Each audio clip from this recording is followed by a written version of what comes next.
4+4 offer. మొదటిసారిగా country delight పాలని 4 రోజులు ఆర్డర్ చేసిన వాళ్ళకి మరో 4 రోజులు ఫ్రీ. ఇంకెందుకు ఆలస్యం, యాప్ని డౌన్లోడ్ చేసుకోండి. Download the country delight app now.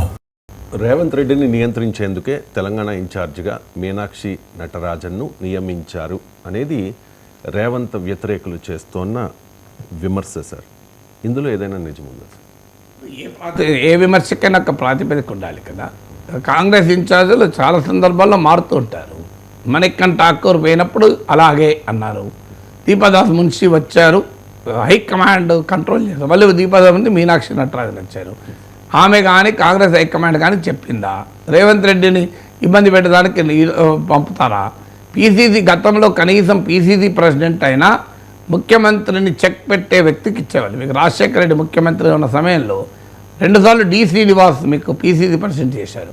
Rajasekhara రెడ్డికి పూర్తిగా ప్రత్యర్థి, ఓపెన్ ప్రత్యర్థి, అందరికీ తెలుసు.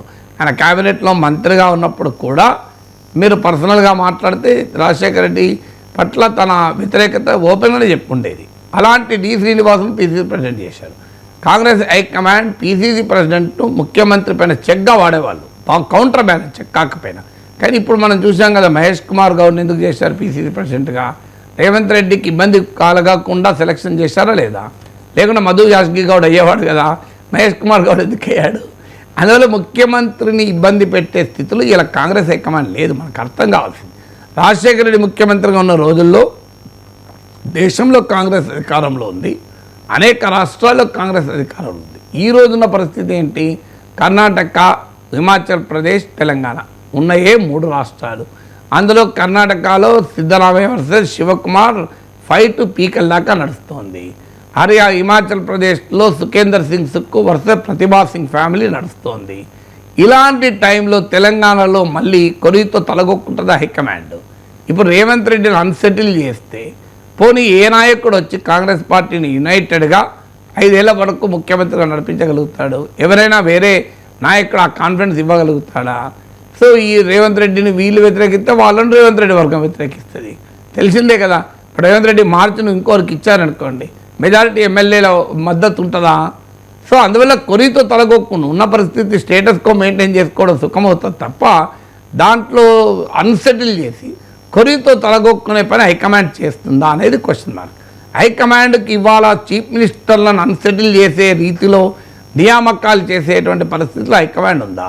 కొంత సంతృప్తి పరచడానికి చేయొచ్చు. ఇప్పుడు కాంగ్రెస్లో ఉన్న వివిధ గ్రూపులు వాళ్ళ కొద్ది కంఫర్ట్ ఇవ్వడానికి చూడండి, పూర్తిగా రేవంత్ రెడ్డికే ఎదురు లేకుండా లేదు, మిగతా వాళ్ళ మాటలకు కూడా హైకమాండ్ వింటోంది అనేటువంటి ఒక మెసేజ్ పంపడానికి ఉంటే ఉండవచ్చేమో. కానీ కాంగ్రెస్ పార్టీ ఒక ఇన్ఛార్జ్ను పంపి ముఖ్యమంత్రికి ఇబ్బందులు పెట్టి ఏం సాధిస్తుంది? కాంగ్రెస్ పార్టీ ఏమైనా సాధిస్తా? ఉన్న ఒక్క రాష్ట్రం పోగొట్టుకుంటుందా? అందువల్ల ఇది ఒక ట్రెండ్. కొత్తగా కాంగ్రెస్ ఇన్ఛార్జ్ వస్తే రేవంత్ కెసరు పెట్టేందుకేనా? రాహుల్ గాంధీ అపాయింట్మెంట్ ఇవ్వడం లేదు, రేవంత్ కెసరు పెట్టేందుకేనా? క్యాబినెట్ విస్తరణకు అనుమతించడం లేదు, రేవంత్ని ఎసరు పెట్టేందుకేనా? నామినేటెడ్ పదవులకు క్లియరెన్స్ ఇస్తలేదు హైకమాండ్ రేవంత్ని.